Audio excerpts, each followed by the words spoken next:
Hi folks, welcome to this Sunday's Sunday Catechism.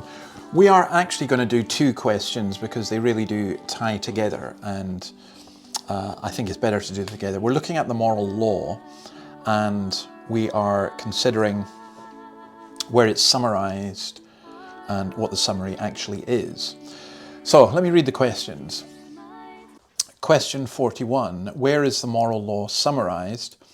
The moral law is summarized in the Ten Commandments. Where is the moral law summarized? The moral law is summarized in the Ten Commandments. And then question 42, which, as I say, just tied in perfectly. So again, let's read that. Question 42. What is the summary of the Ten Commandments? The Ten Commandments are summed up in this: to love the Lord our God with all our heart, with all our soul, with all our strength, and with all our mind, and our neighbour as ourselves. What is the summary of the Ten Commandments? The Ten Commandments are summed up in this: to love the Lord our God with all our heart, with all our soul, with all our strength, and with all our mind, and our neighbour as ourselves. So, the scope of the moral law.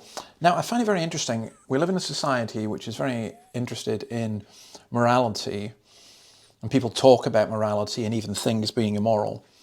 But in the church, I don't think we lay a big emphasis, or as big an emphasis, on the law as used to happen.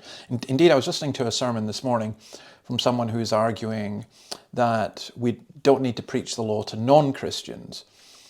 But I think we do.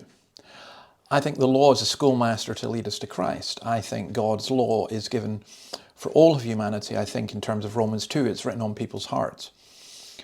So these two questions, where is it summarized? Well, clearly in the Ten Commandments. The Ten Commandments are a summary of God's moral law. And by the way, that's why I think the commandments still apply, because God's moral law still applies.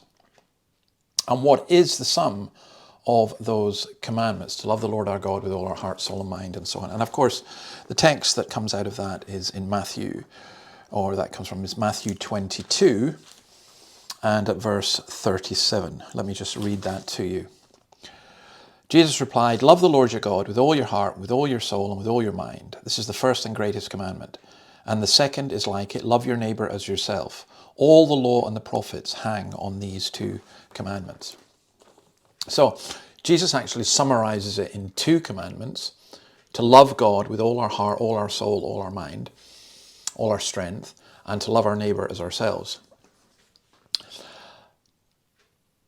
But those two commandments are summarizing the Ten Commandments, which themselves are summarizing a whole bunch of others that come in there. But in terms of the moral law, that's why the Ten Commandments are so important.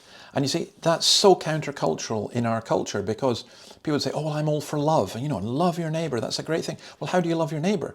You love your neighbour by keeping the Ten Commandments. All of them.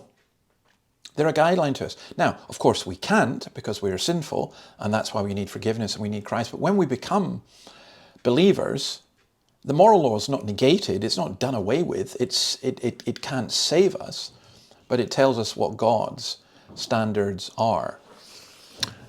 And I actually also think people say, well, we shouldn't be imposing Christian laws upon society. Really, whose laws are you going to impose? Because every society will have its laws and principles.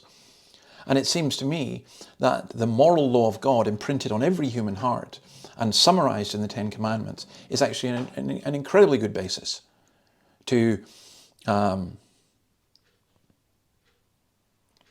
was going to say, what am I trying to say here?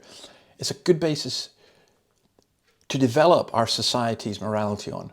If we worked on the basis of the Ten Commandments, if we don't, we're going to end up with 10 million commandments, laws, and so on.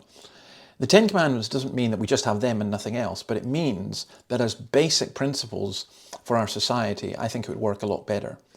So they're good principles for our life, they're great principles for the church, and I think they're good principles for society. And as we continue to go through this catechism, you'll see why that is the case. But please do not neglect the moral law, because it's good and pure and holy and reflects the character of the God we profess to worship. All right, see you next week. Bye.